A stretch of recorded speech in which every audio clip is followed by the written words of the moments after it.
Welcome to All Bodies on Bikes, the podcast, where all bodies are good bodies, all bikes are good bikes, and all rides should be celebrated. All Bodies on Bikes is a movement to create and foster a size-inclusive bike community. So join your hosts, I'm Maggie. And I'm Marley. As we explore the complexities of the biking world, help us break down barriers and create the world that we want to see. And don't forget that all bodies really means all bodies, not just larger bodies, but bodies of all sizes, ages, races, abilities, genders, sexualities, and beyond. Come along for the ride.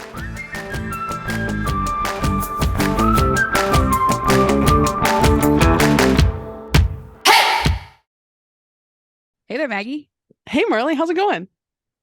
I'm good. How are you? Good. I'm doing great, as far as I know, till somebody tells me otherwise. That. Like, today's been a very long day. But yeah, I think I'm doing good. I appreciate the honesty, and I appreciate you not just feeding me platitudes to make the conversation go away. Unfortunately, it doesn't work that way on a podcast. I can't just say I'm good and then you leave. I'm fine. We're done. Bye.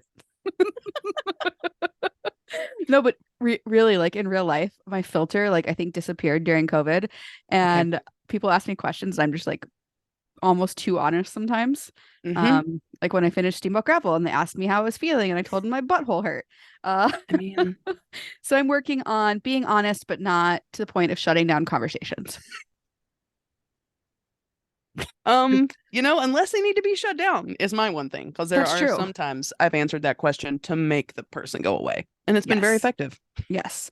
Well, today we have a super I don't know if exciting is the right word. Intriguing. I'm personally very intrigued because the guest that we have just did an event that has been on my radar for a long time. I've been very curious about it, but I never really looked into it, if that makes sense. I always just kind of assumed it was an event that wasn't for me, and I don't know why I had that assumption. So super, super excited to get into this. Fair warning to everybody, I am an emotional mess today. Really, I don't know why, but I just watched, to prepare for this, I watched a YouTube recap and like just had so many tears flowing down my face. And it's like drag queens dancing at a bike event. I'm like, why am I crying over this? So if I start crying, Maggie's just going to have to step up and take over. Oh, I see. I was going to start crying too. And it was just going to be fun because we're all doing it together. It's true. But the problem is you can't hear tears on a podcast. Anyway, let's jump into it. Maybe not yours. And so, yeah, today's subject matter is a little bit heavy, but I think you'll hear through our guests that they have found joy and resilience through this event. And let's jump right in. Let's do it. Cool. So the AIDS LifeCycle is a 7-day, 545-mile bike ride from San Francisco to Los Angeles, co-produced by and benefiting the San Francisco AIDS Foundation and the Los Angeles LGBT Center. The event raises awareness about the ongoing HIV/AIDS epidemic and funds services such as HIV testing, prevention, care, and much more. The ride began in 1994 and was called the, quote, California AIDS Ride. In 2002, it was rebranded as AIDS LifeCycle, and since 1994, participants have raised more than $300 million for HIV and AIDS-related services of the Los Angeles LGBT Center and San Francisco AIDS Foundation. Despite remarkable progress that has been made since the disease was first discovered in 1981, the HIV/AIDS epidemic is far from over. In the 7 days it takes AIDS LifeCycle to reach Los Angeles, more than 650 people in the United States will become infected with HIV.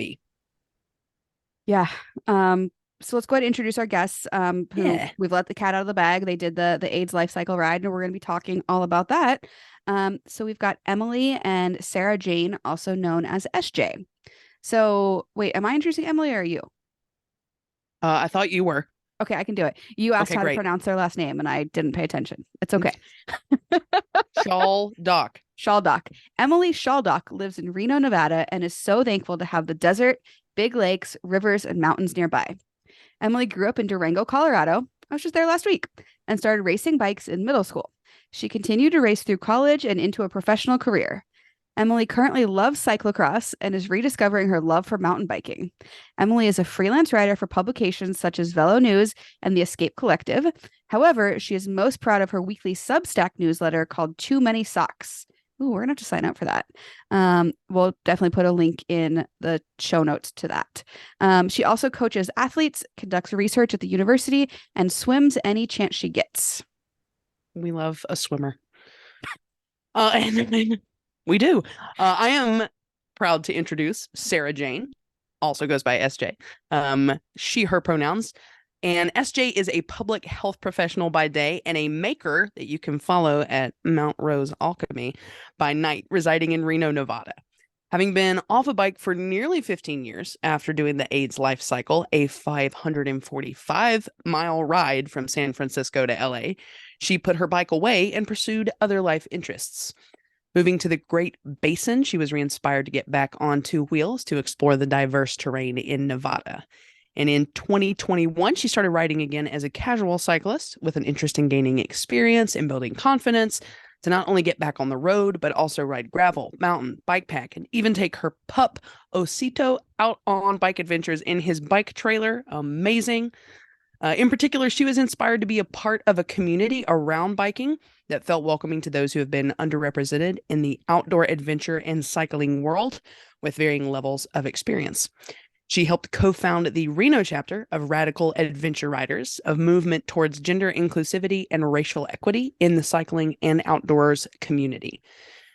Radical Adventure Riders, which also goes by RAR, RAR Reno has served just throughout the episode. I'm going to do that just so everybody's aware. RAR Reno has served as an amazing community to both build lifelong friendships and learn about/participate in all things bike in a welcoming and safe environment. 15 years later, she decided to sign up to the AIDS LifeCycle again, this time with her pals from RAR, which she just completed this June, just 2 months before SBT Gravel. She is a sucker for vintage steel bikes that are color coordinated. And SJ works in public health, both locally and globally, runs a self-community care apothecary on the side. She considers herself a lifelong learner, loves nature, had country songs, her weird little dog, travel, big bodies of water, learning to play the drums, doing shit that scares her, laughter, embroidery, and making things in her workshop and going on adventures. She's currently building out her teardrop trailer, and SJ also helped co-found our biggest little coffee outside chapter here in Reno. Welcome to the show, you two. Dang. Heck yeah. Dang, welcome. Thank you for having us. Welcome for having us. Yes. Heck yeah. And this is kind of fun because you two are both in the same room. You're sharing a microphone. It's very cute. But as we go through, if you want to, jump in and be like, all right, this is Emily's experience. This is SJ's experience, just so folks know who's talking. You don't have to, but you can if you want to. So let's jump into it. You both sound like incredible women that I just want to ride bikes with and hang out with all day. So I mean, turns out we're gonna get to do that in Steamboat. Sarah Jane. Emily, will you be at Steamboat? I don't think so. I was there last year. Nice. And SJ did invite me to drive out, and I have way overbooked myself this summer, so it's on the tentative list. That is very relatable. Easy to do. Well, I guess let's go ahead and just get straight into AIDS LifeCycle. SJ, you did it 15 years ago. You did it again this year. Emily, was this your first year? Kind of tell us about your history with the event and how you got into it. Yeah, I can kick it off if you want. This is Sarah Jane. I guess it's kind of a cool story just to share how I came to find out about the LifeCycle. For a handful of years, I lived in Santa Cruz. I guess it was like the mid 2000s probably.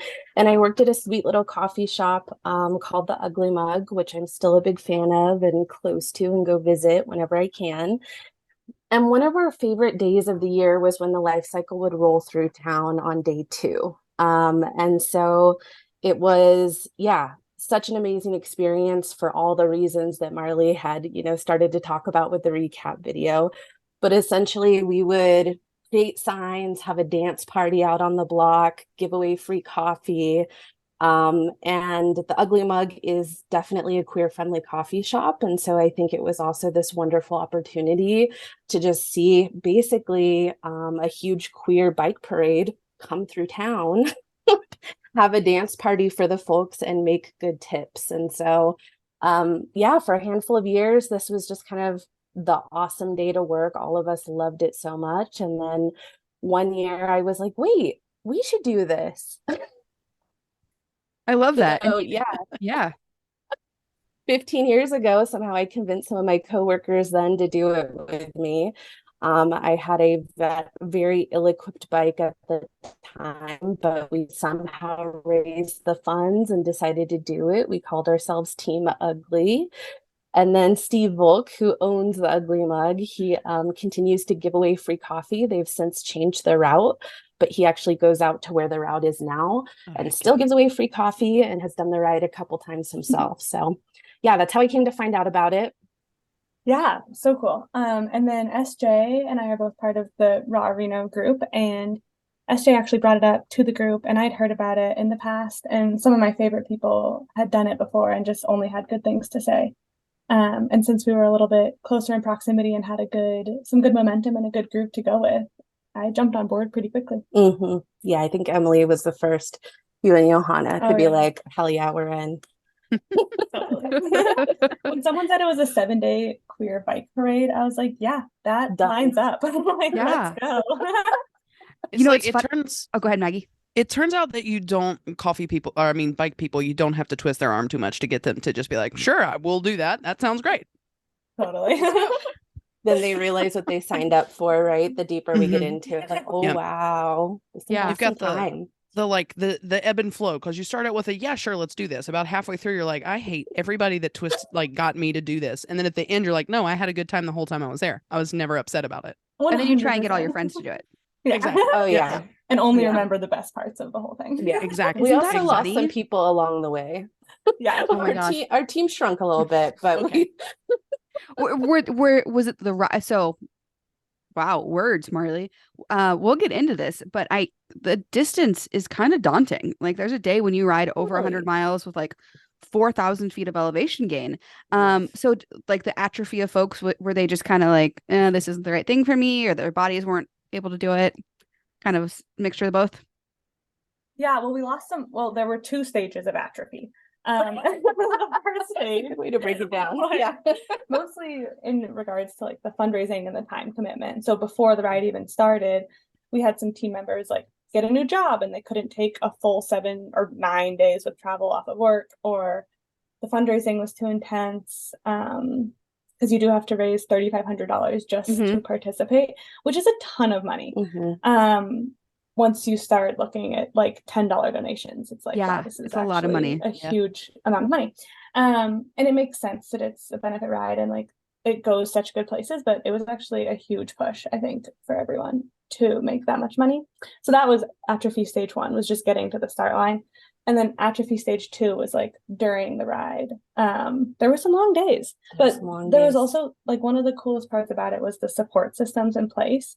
So no one was just like left behind fallen soldiers. There were so many positive systems in place to help people feel good about what they could do on any given day. Do you want to explain more about that, SJ? Yeah, totally. Yeah, I think to your point too, in terms of like the time off and the fundraising, like we started out really early in the year. We almost had a full year, but then, you're like, oh, I've got time, just like anything you prepare for.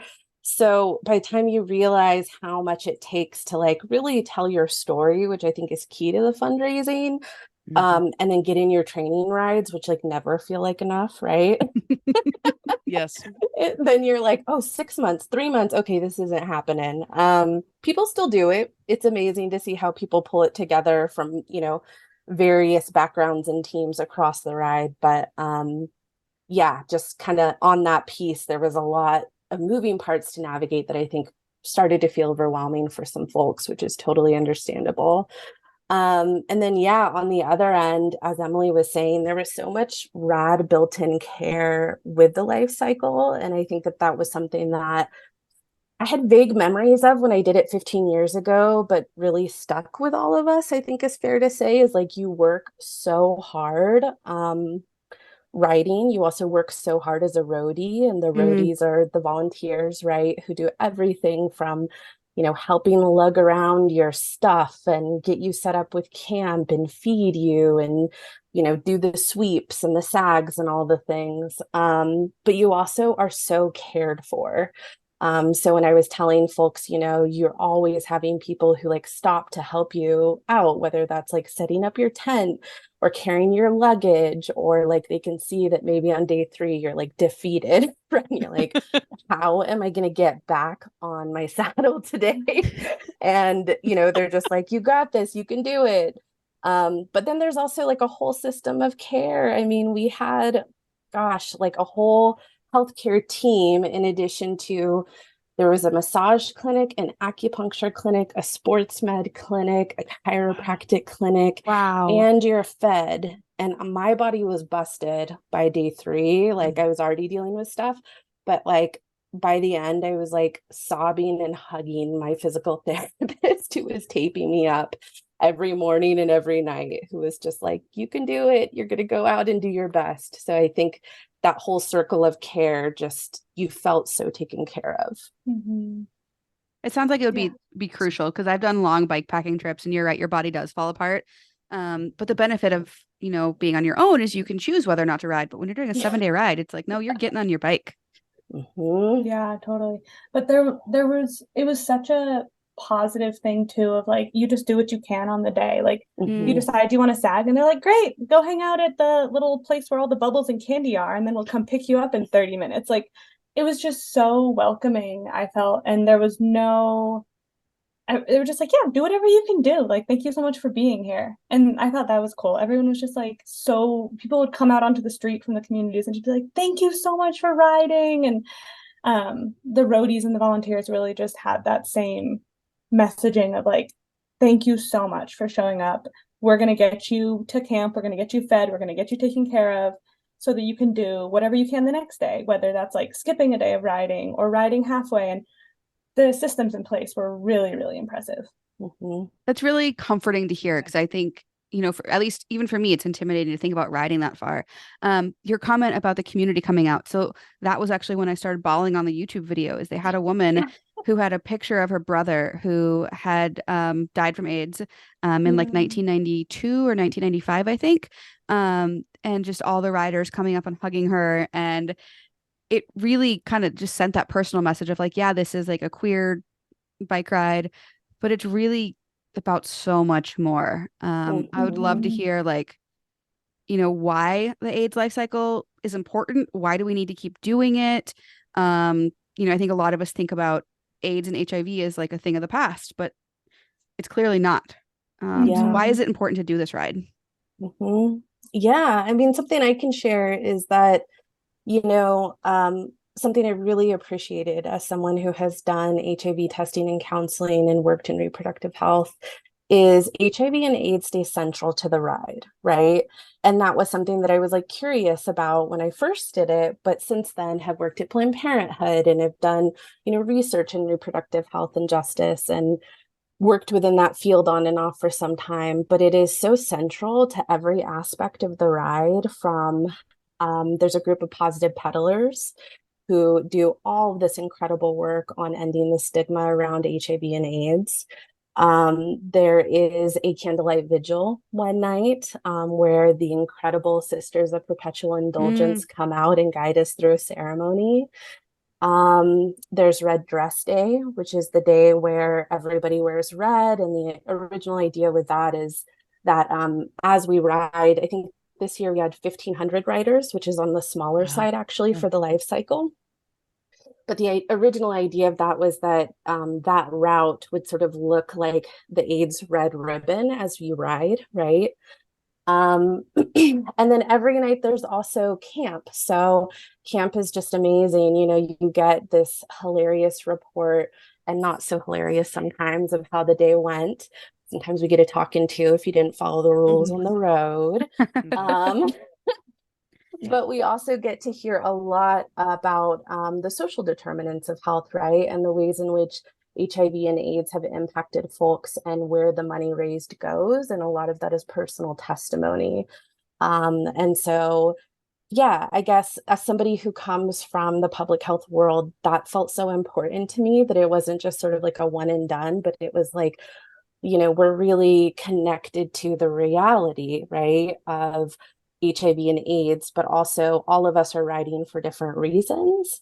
And, to your point, Marley, there are so many people that come out who've been touched or impacted by HIV or AIDS in every town. Like, I don't know if you had to put a number on it. I don't even know what I'd say, but there's Hundreds, yeah. of people Wow. that come out.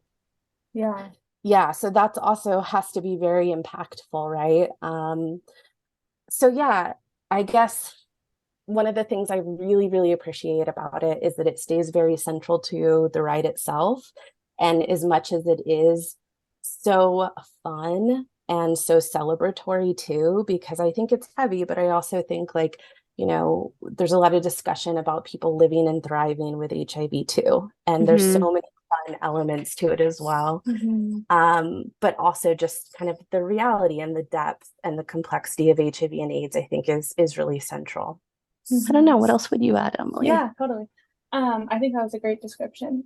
I think one of my favorite parts to add to that was like, as you're riding, you get to talk to people and you end up talking with a lot of people every day as you're passing, and you're just on the bike for so many hours a day. So you end up chatting a lot. And one thing that a lot of people asked was like, how did you find the ride? Like, what inspired you to get into it? And then you just end up hearing these incredible stories. And I think because everyone knows, like, everyone has a reason to be there, people are really willing to share if you ask or if you're curious. And that was really cool, just to get to talk to like dozens and dozens of people who have very specific reasons, or like people in their lives that inspired them to ride, or they are living with HIV and AIDS, or like one person I spoke with was living in the Bay during the height of the epidemic, and like ever since then has just been like, I want to do something for this community, even though she wasn't part of the queer community, but she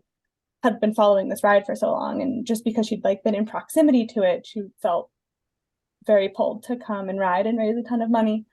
And there was just a lot of like open acceptance, because everyone knew that everyone else had a story and a reason, which was pretty special.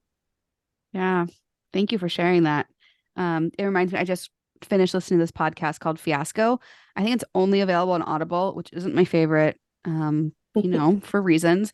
But it really talked about the AIDS epidemic and the crisis and kind of the political bullshit that happened around all of it. And really, really good listen. I think a lot of us could use a history lesson for sure on where we came from and where we're at today. Well, let's get into the actual ride and preparation. So you decided to do this ride a little over a year ago. SJ, you've done it before. Emily, you're a professional cyclist, so you both ride a lot. I know that. What did training look like? Oh man, a lot, never enough. I actually was very sweet. I had reached out to Emily, and I actually, when I first signed up, I remember reaching out to a couple friends, being like, okay, I'm having a really hard time finding a trainer. Like, I want to find somebody to work with me who doesn't just work with pro cyclists, but can meet me where I'm at, appreciate that I like all different types of cycling, appreciate kind of my politics around cycling and body inclusivity, and help make this manageable for me, right? Because it's very overwhelming when you're first starting. And after kind of getting some different recommendations and feels for different trainers, I just kept feeling like I was seeing this like far end of the spectrum, which were primarily trainers that work with pro athletes and like have these very rigorous training plans. And I just kept being like, that's so not me. Like, Yeah. I just kind of need something a bit more personable. So I'd approached Emily and I was like, Emily, have you ever like trained anyone before? And like, could you do it with me? And like, could we like talk through a way to make this like feel good and useful for you, but helpful for me? And so honestly, it was through a lot of Emily's guidance and support that we were able to develop a really awesome plan on training peaks and have regular check-ins. We had a horrible winter here, as most people did. And so I spent way too much time on the trainer, but it also saved me because if I hadn't been on the trainer, I think the ride would have been a bit more painful than it was. So yeah, for me, it was a lot of built-in support with Emily, which was a huge, huge thing for me and made the prep for it feel less daunting and help me kind of break it down on a month-by-month basis. In terms of kind of what that looked like, I've been doing Orange Theory Fitness on and off for some years. So I continue to do that with strength training and then time on my trainer and then trying to get out between my gravel bike and my road bike and get some long rides in and have a perpetual kind of struggle with climbing, especially in the high altitude. And so trying to also just mentally find ways to tackle some of those things that were giving me anxiety. Do you have any tips you can share for, because I also hate climbing. Any tips you can share? Well, I will say training at high altitude and riding at sea level fucking ruled. I was like, I'm a beast. That's the way to do that. That is the way to do that for sure. For at least the first couple days, right? I was just like, whoa, I can like climb for 20 minutes and talk at the same time. This never happens. Your red blood cells were just like, we got this. Yes. Yes. And then, I think something, Emily, that you would encourage me to do too, two things. I hear Emily's voice in my head now.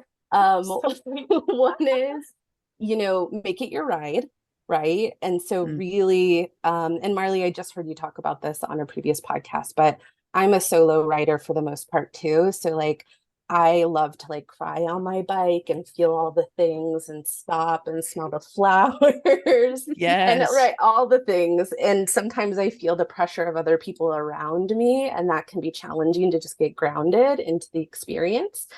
So I like to ride with other folks, but I also really enjoy a solo ride. And I was concerned with so many people on this ride, like, would that be possible? And surprisingly, it totally was for several moments throughout.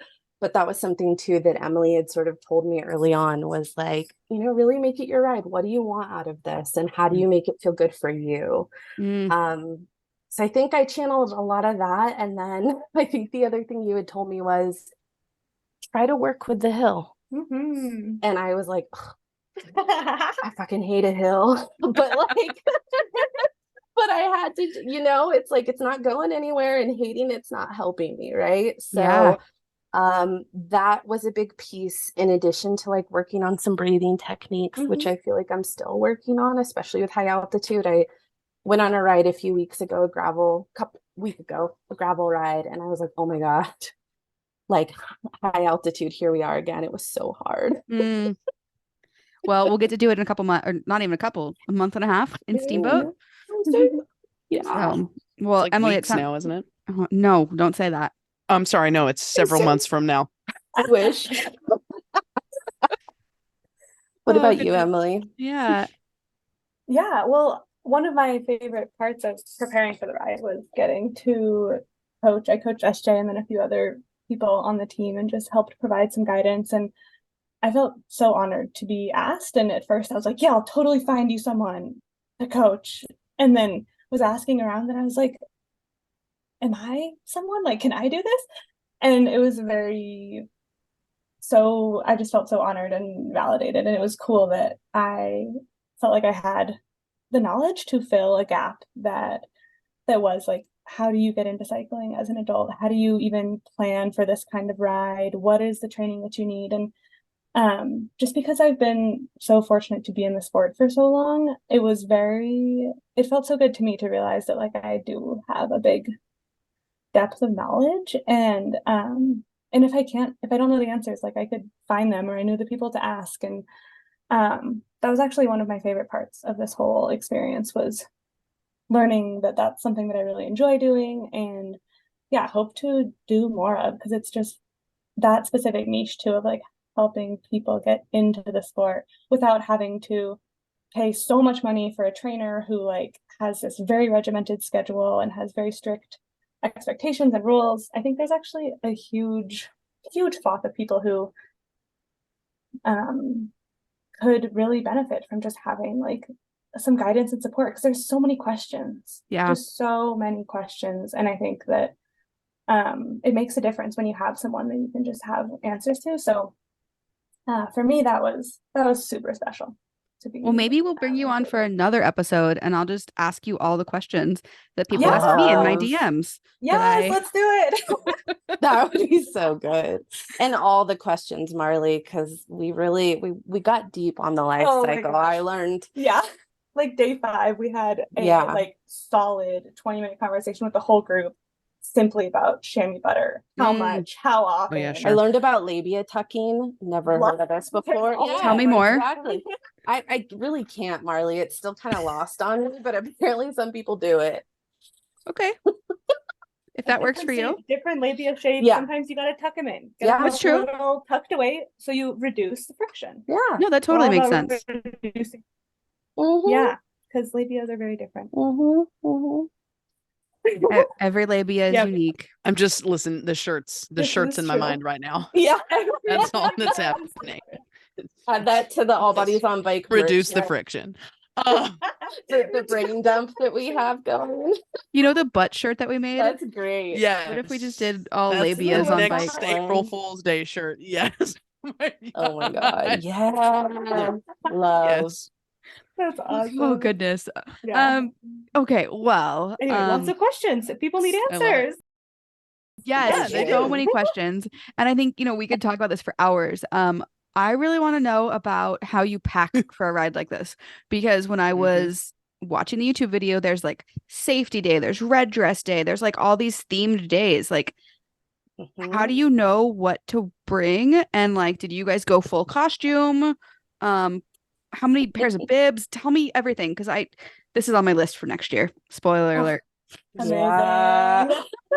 Well, Marley, I think that there might be a team that I'm a part of called Tender Bits. If you'd like to join the team. Yes. I Yes. don't Reduce know the that I'm friction. gonna ride Well, again, actually, that's another but question. Is like, do people do this alone, or is it really a team environment? both Okay. for sure. Yeah. I would say we all probably met folks who either had just been like, I don't know, they came through my town once and one day I was like, I'm gonna do this, right?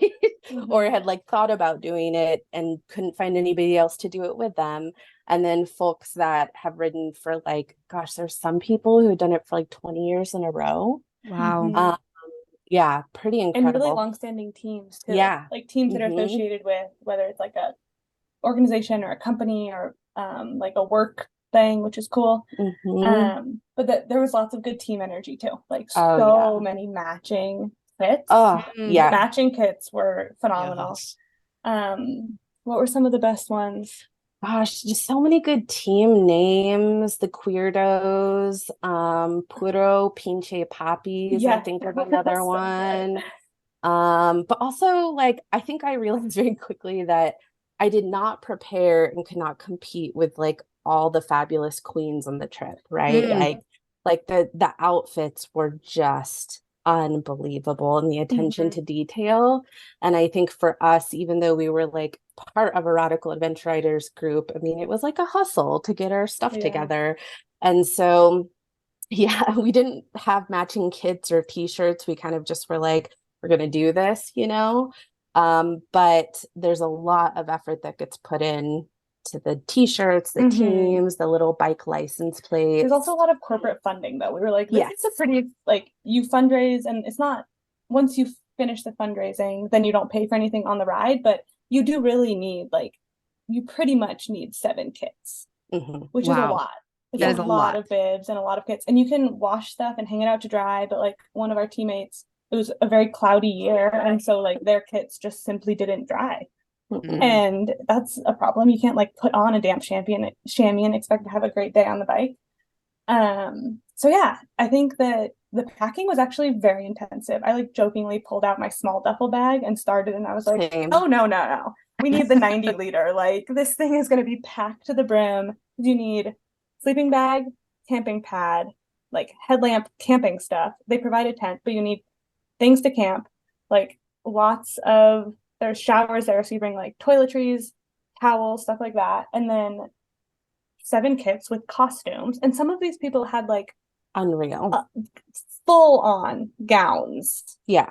Heels with clips on the bottom. Yeah. Like we could have done, I see now that we could not have done too much in the costume. No such thing. Yes. Okay, great. Yeah. No such thing. Yeah. And it's funny because at first I was like, I remember Sam and I were comparing, one of our teammates were comparing notes, like taking pictures, right, of our suitcases when we started, and it was just like snacks. It was like there's no room for the clothes. We had all these snacks, right? And then we both realized we like probably overdid it on the snacks. We didn't even eat like half of them. Because they feed you like they feed 20 you. miles Okay. And then you have like second dinner, and some people have third dinner. God, we love a second dinner. Yeah, right. But yeah, that was so funny as we were like, okay, we like overpacked on the snacks. And then I think the other piece that was also funny is I had seen some of the videos too, where people have these like big Ziploc bags that were like day 1, day 2, day 3.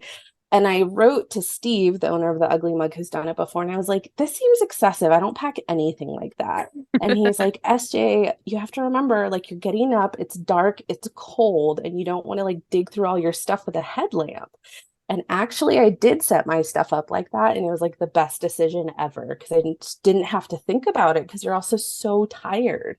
Yeah. It was early mornings, exhausted from like 8 hours on the bike the day before. And people roll out early. Like we have 2000 Pops mashups starting to play at 6 a.m.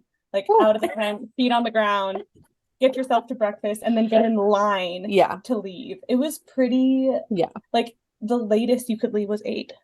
Right. Yeah. And one day I think it was 7. So even though you're not like racing, right, you still have these like time periods you have to hit the different rest stops by. That makes sense. So you can't totally, dilly dally the whole day. So you learn how to like be at a rest stop and eat your snack while you're waiting to pee and put on more chamois butter and talk to people and drink your water. Yeah, you do have to move. It's a lot. And keeping moving and stretching and By the end, I imagine you're like half a well-oiled machine, half just falling apart and just like barely keeping it together. 100%. Yeah, you named it. Yeah. It's also funny because something that we all were laughing about is like on the first day, just because they're giving out chamois butter, like every corner you turn, like there's not enough chamois butter, right? And they give it out in these like little packs, right? That you just rip the top off and then they're in a plastic glove.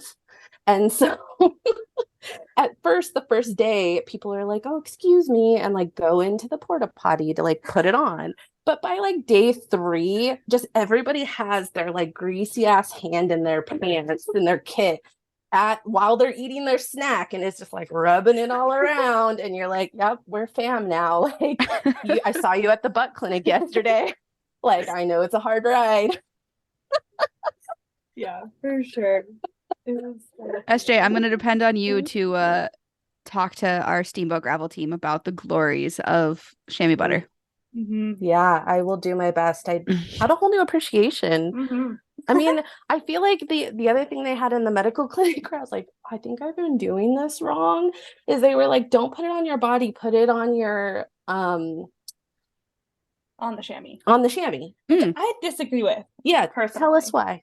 Because I was like, I don't know. I think I wonder what people are going to say about that in the world at large, because I am always going for the body. Yeah, I've always gone for the body, and then I take my hand with all the leftovers and rub it on my chamois. Smart. So you do like a double. Smart. Yeah, this Maggie, is pretty much what our conversation was the whole time. I have put it on the chamois. I don't know why. This feels like a left Twix versus right Twix type of situation, but for the cyclist world. Like, yeah, I don't have a reason, but I've always put it on the chamois. That's fair. And it's worked well. Sounds like it has for all of us. Of course, I also have to admit the fact that I was, for the first probably year that I rode, I was like, that doesn't make a difference. And then I used it once and I was like, okay, never mind. So it could be that it works better the other way, but I'm slow to the chamois butter.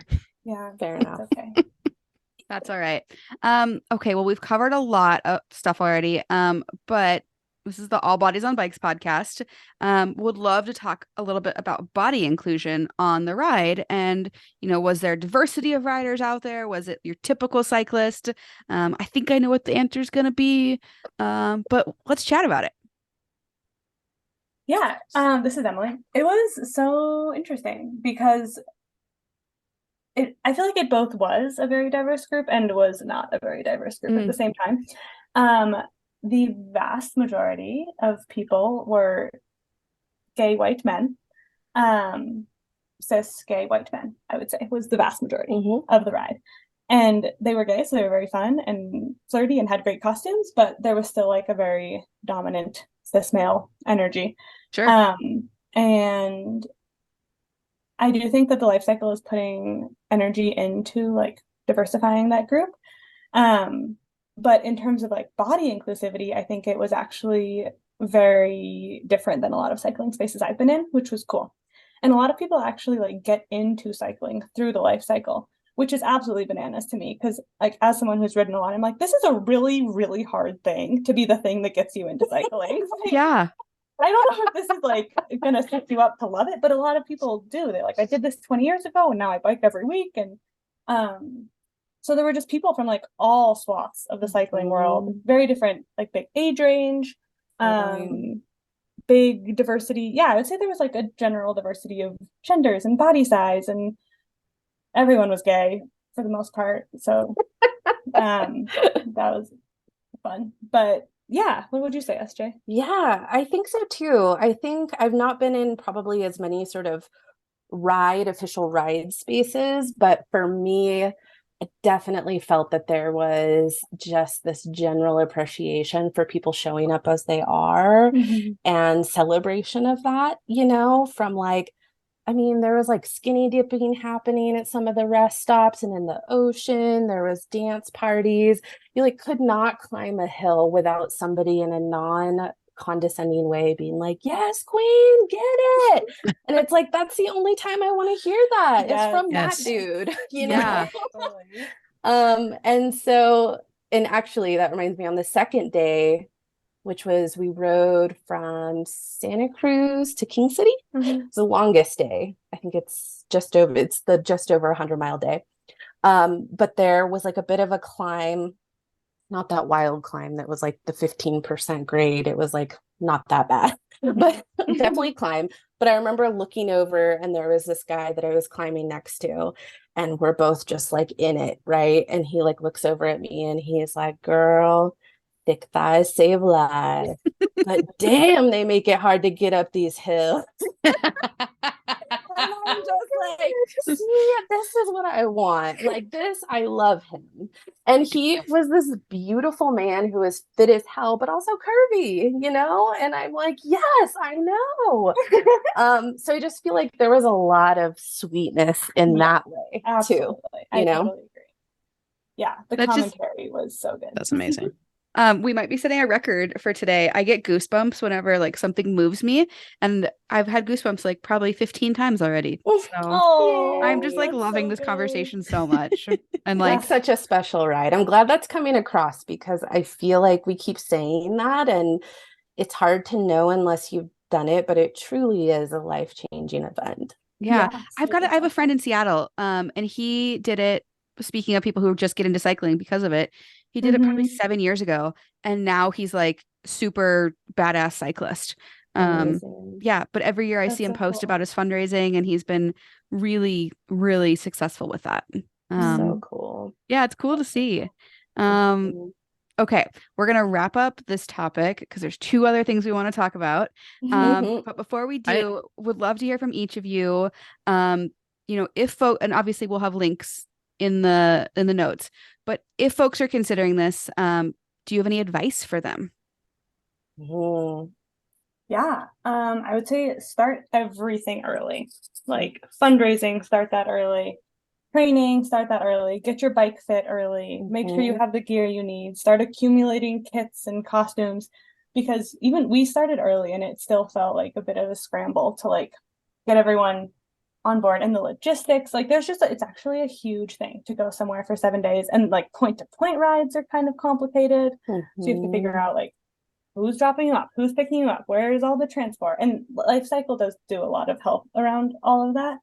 But I would just say like start early, and then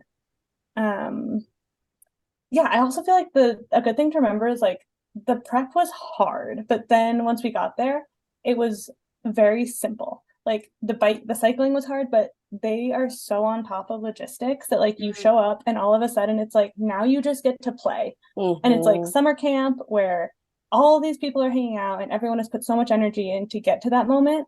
But it's just so worth it. And so yeah, it's not easy, but it's simple once you get there. And it's really nice to feel taken care of. And I felt like that was something that kept me motivated in the prep, was like, okay, once we show up, then we're going to be fed and housed and taken care of, and all these things will be aligned, which made a huge difference. Yeah, totally. I think same on my end. I would just say definitely echo everything that Emily said. I think get really clear on why you're doing it and tell your story every chance you get, because that really is key to the fundraising piece, from your training rides to your tune-ups, to your why. Take advantage of all the lessons learned that the reps from AIDS LifeCycle, they're available to you. They do webinars. You can set up a time to chat with them. They have so many good tips and tricks, whether that's for like the physical aspect of training, to like one of our reps had shared with me that mentally one of the best ways to prepare for a long day is to think about it broken down in terms of the rest stops. So like really just thinking 25 miles. All right, I just got to get another 15 miles, right? So taking advantage of all those tips and tricks and lessons learned, I think, is the other thing too. Yeah. Marley and I have talked a lot about that. Like on longer rides, I'll be like, oh, I've only got 3 more 10s. I'm fine. Yeah, totally. Yeah. Yeah. Well, so also I would like to know, for people who are hearing this and thinking that the stories sound really good, but the numbers look a little intimidating. What would you say to somebody who really wants to do it, but just can't get past that last push? Yeah. I think, kind of coming back to making it your ride in terms of how long the ride is. All the training certainly helps. I think I underestimated a little bit the back-to-back days of long rides in the saddle. If I could do a redo, I'd maybe just like force myself to do a few more of those. I got so fixated on like the climbing and the harder stuff that actually the time in the saddle, I think, like, they say that, but then it's like, oh, I don't have a whole day to dedicate, right? And then, just remembering that there is so much built-in support, and that's very normalized. Of course, they're going to encourage you to do as much of the ride as you can, but remembering that, if you need to take SAG, or you need to sweep, or you need to take a rest day, you absolutely will have those options. And there are plenty of people who take advantage of that so that they don't hurt their bodies. Yeah. That's Awesome. so wise. And I actually have a part C to that question that I just thought of. Do you guys know any information about becoming a roadie? You said basically they're volunteers. Is that another way that you could be involved? And let's say, I don't ride bikes at all. Not true. But, my mom or somebody who wants to be part of it, like, can anybody be a roadie? Yeah, and you can be on a team. So I am actually signed up for next year as a roadie. I may be convinced to try to ride again. We'll see. But Marley, will have to chat if you're thinking you want to do it and be on the same team. That would be so cool. Yeah. But roadies, they're just like cyclists. There are several that come back year after year. And I think you can fill out an interest sheet for different areas you could work in. But they are so integrated into the entire ride. I got approached about doing bike tech next year. And so I don't know much about bike tech, but they were like, we love your old steel bike. Come work with us. We'll figure it out. I'm like, cool. I could learn a lot in a week. Yeah. Anybody can do it. You do not have to fundraise. Also, the $3,500, they encourage you to fundraise some amount to be a roadie. But my understanding is you get all the same supports. I think so. And it looks super fun. So like fun. The roadies like work really hard, and they're like schlepping stuff all over the place, working long hours. But then when you talk to them, they're like, oh no, when the riders leave, we all like party. And like when you all are out biking, we're like enjoying ourselves and kind of like, obviously there's things to do, but like it looks super fun too. To just get to hang and like support people, and you get to pretty much do all the fun stuff. I feel like we would be missing out if we didn't mention the aid stations also.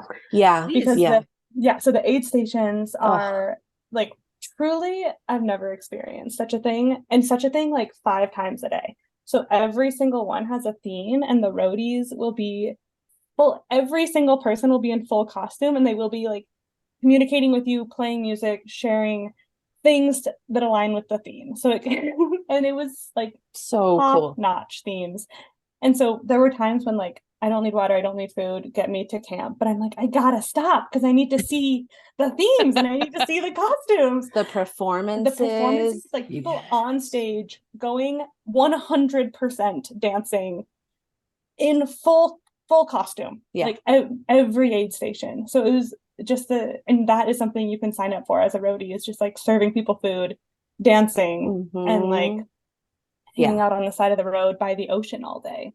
Wow. So yeah, right? You really can't go wrong. Yeah. Also not uncommon for a lot of the roadies to have ridden, right? Yeah. So I think they even have a rule that if you are a sweep, you have to have done the ride before, because they really want you to be able to empathize with like what it takes, right? To be like, all right, I need a little bit of support here to get into the next, leg of this trip. But yeah, I feel like I met a lot of people who were like, I alternate. 1 year I'm a roadie, 1 year I ride. And so then when you also meet roadies that are like, yeah, I've done it before, you're like, yeah, so sweet. Oh my gosh, I'm so inspired. Just so many different things that are like percolating through my brain. Maggie, anything else on the AIDS life cycle ride before we move on to 2 other brief topics? I don't think so. Anything I'm from also either percolating. of you want to add? No, that was great. It was so fun to share some stories. Chat about it. Of course. Yes. And we will have can I links. say my favorite moment? Sorry. Yes, please. Absolutely. So I started, so many hilarious folks out there, and I started, you pass a lot of people over the course of the day, and I started saying like, on your left, looking great, and people love that because everyone loves to look great. And I passed someone and I said, on your left, looking great, and he just said, I know. Yes. Yes. This is the energy. If we could all have just half of that confidence, it would be I know. Yeah, I love that. That reminds me, when I did Bike MS my first time, I passed somebody and I said, on your left, and he said, on your right. I was like, accurate. Yes. We're on the same page here. Yeah. So I've started saying that to people now when they pass me and they say on your left, and I say on your right. Or especially if they don't announce that they're passing, I'm like, hey, I'm on your right. Oh, I like that. Yeah. A little passive aggressive, but still friendly. Yeah, that's so good. Toes the line in a nice way. Well, it would be a shame to have you on the podcast and not talk about radical adventure riders. So in the last couple minutes we have left, give us a brief rundown of RAR, some of the things you've been up to, how folks can get involved. Just tell us all the things. Yeah. This is Emily. So RAR is so cool. It's a national organization, and they have chapters in individual cities. And I'm going to pull up where they all are because it's quite cool. But each chapter kind of runs as like its own, well, as we've learned by running one, pretty self-sustaining machine with like some support from the national organization. And yeah, what do we do, SJ? Oh man, we do a lot of stuff. So when we started, we were one of 11 chapters. They just expanded. I think there's 22, even one in Australia, I believe now. Yeah.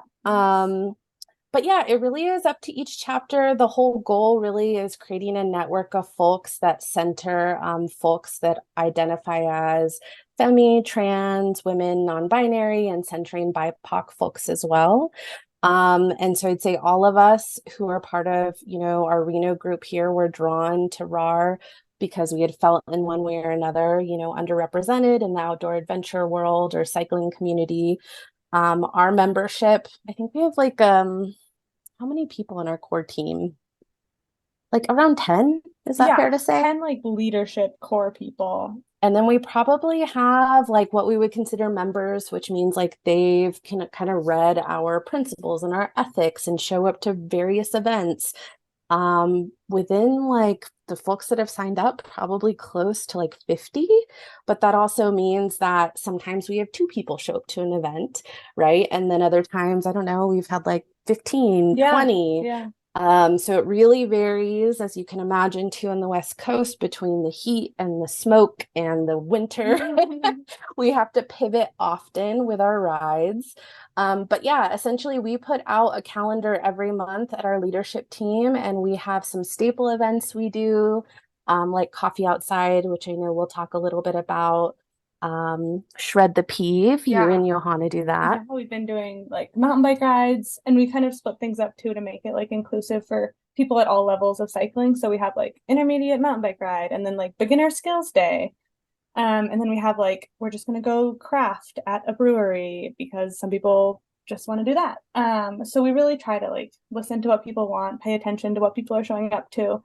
And yeah, road rides, gravel rides. We did a really sweet bike packing trip last year. And we got, I think it was 12 people. Yeah, it was and awesome. Not a single person had bike packed before, except for Oh, wow. my friend Johanna and I, who like helped facilitate it. And we got everyone like set up with bags, and we camped, and then it was like one of my favorite things It was so we've ever done. sweet. It was so sweet. And then we did like clinics beforehand to Yeah. help people understand how best to pack and set up.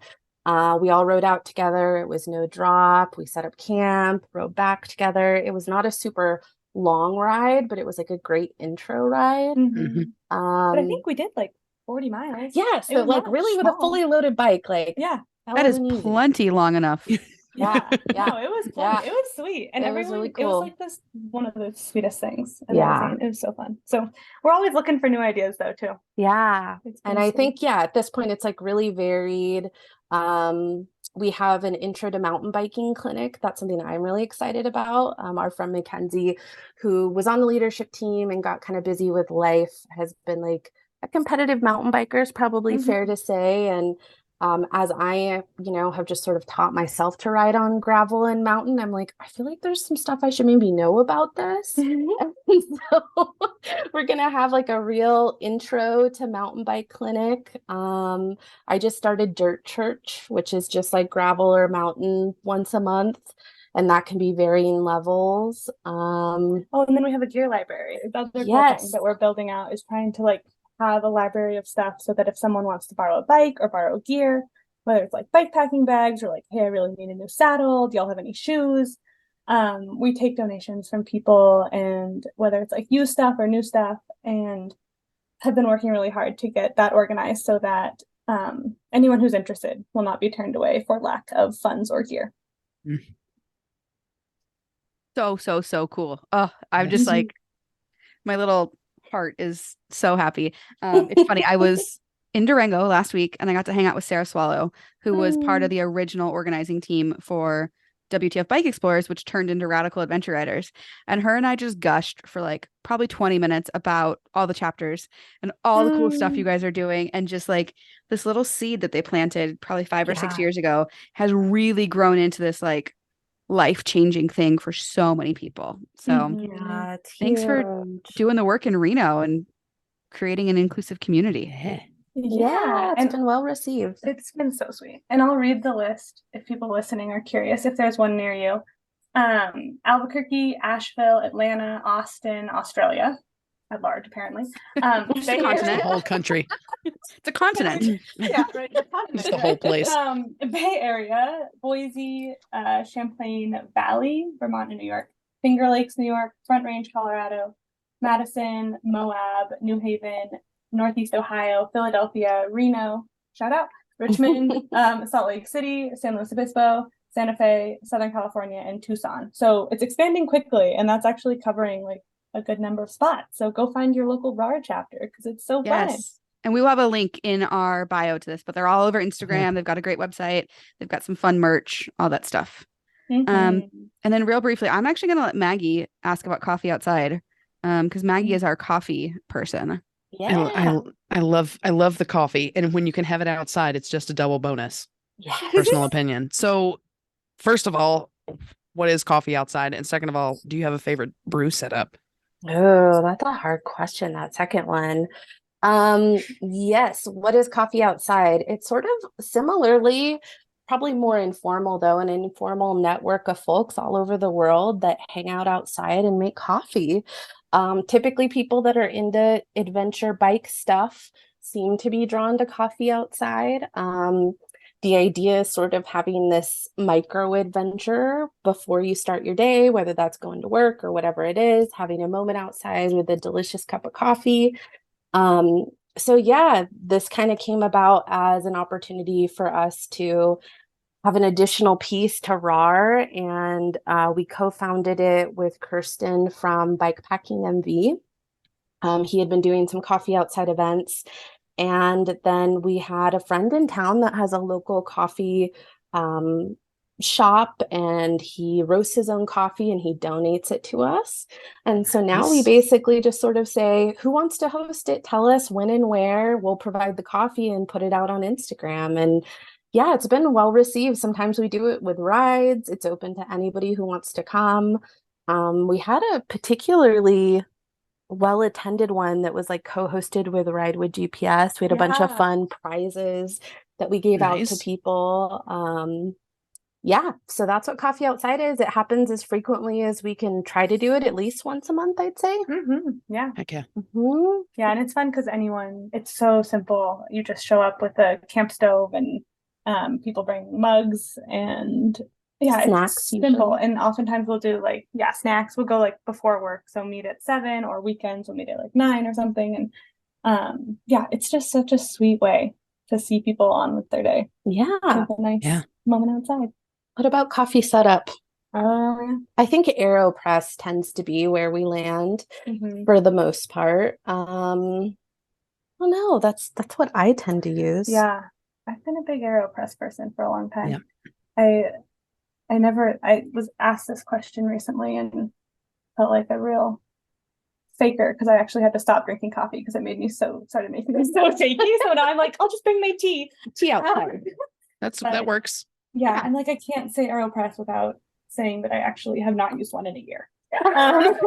But bring whatever you'd like outside and drink it with us. I love the AeroPress, and one of the reasons is you can like use it so many ways. And so like one of the things is you can use your AeroPress to steep loose leaf tea. So you can be using your AeroPress. That's so true. Yeah. I love that. Okay, I need a tutorial because I literally have only ever made coffee in my AeroPress. That is an internet wormhole if you're so many different ways. People have strong sounds like what I know how we're making True. coffee in Steamboat is what that sounds like. Yes. We all outside. We all show up one day and they're like, why is everyone from All Bodies on Bikes just like in the corner and be like, we made coffee 12 different ways this morning. So rawr. Oh. Maggie, you're a gem. Cool. Well, this has been such a fun podcast, but before we let you go, we ask all of our guests the same 2 questions. So you both get to answer. So it's like 4 questions. So the first one is, what does your dream day on a bicycle look like? So fun. You would answer? I think mine would be like no other commitments for the day. I found this out on the LifeCycle that I tend to hit a sweet spot at hour 2 when I quit fighting it. And I can just be like, all right, I'm easing in. And being able to stop and literally smell the flowers and look at weird rocks and be outside, probably on gravel. I'm a little burnt on the road right now.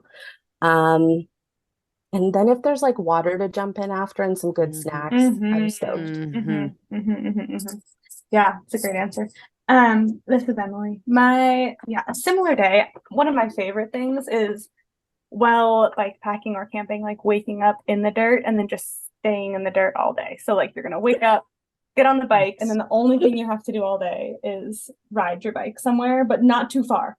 That is my ideal scenario, is to wake up in the dirt, ride in the dirt all day, like gravel, maybe a little single track to keep it spicy and fun, but maybe not too much. Good friends, maybe a dog, definitely 1, 2, or 3 places to swim. And maybe like we love a surprise, like ice cream or a Ooh, surprise, yeah. Oh, yes. something, Mm-hmm. some pleasant side of the road cold treat would be ideal as well for me. And then sleep in the dirt again. We're not done yet. We gotta sleep. Yes. Finish the day in the dirt. That I love that. morning tonight would be ideal for me. So much dirt. So much dirt. Yeah, dirt don't hurt. Good stuff. Yes. Dirt don't hurt. All right. And then yes, our second question is, what is something that you wish that you got to talk about more? Like in your life, in your day-to-day life, what do you wish you got to talk to more people about? Oh, that's such a good question. So many things. Gosh, that's hard.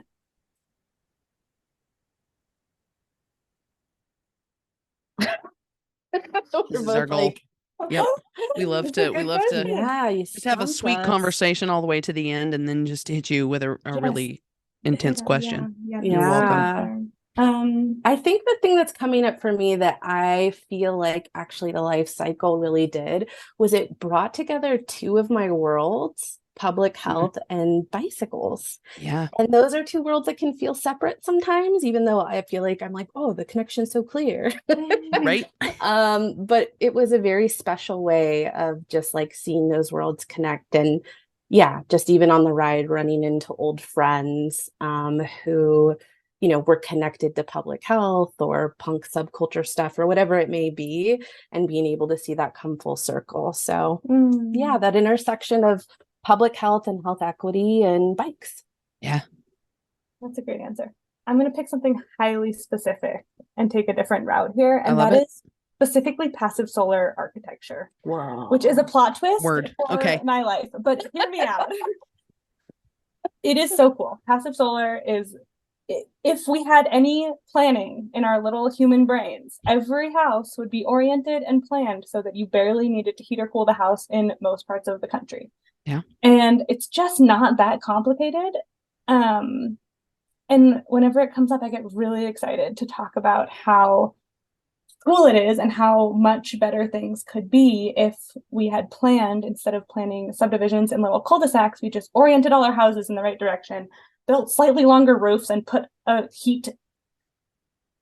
something inside that holds a lot of heat. It's just not that hard. And I think that I've been fascinated by passive solar for so many years. I love this. That's amazing. I'm always wanting to tell people about it. I'm like, you're building a house, let's talk. Like, what direction? It makes. How are you aiming your house? Let me talk to you about this right now. Exactly. So that's niche. Okay. So I love it. Internet rabbit holes to go down tonight. Thank you. Yeah. Dude, none of us are sleeping. Marley. It's so fascinating. It really, it makes you think what we've missed out on that. There's a lot of things we've missed out on in architecture, especially in the US, but that's for another podcast. And up next. I know. I would come talk back next week. Yeah. Well, I can't thank you two enough. This has been such a great conversation. And we will have this up. I need to stop talking. No, I don't think so. The words were not what I was wanting. I was supposed to say thank you. Sarah Jane Smith and Emily, I just had it. Emily Schaldach.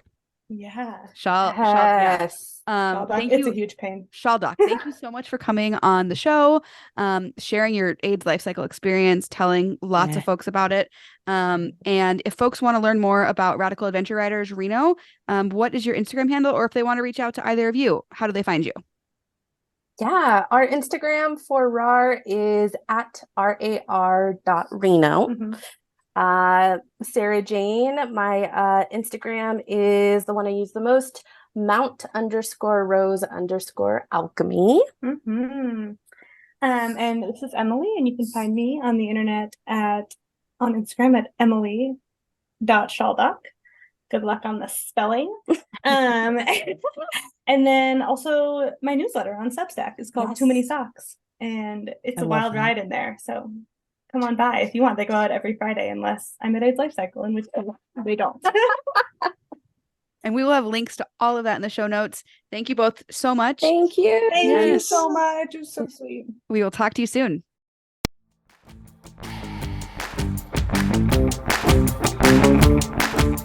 This is an All Bodies on Bikes podcast powered by Feisty Media.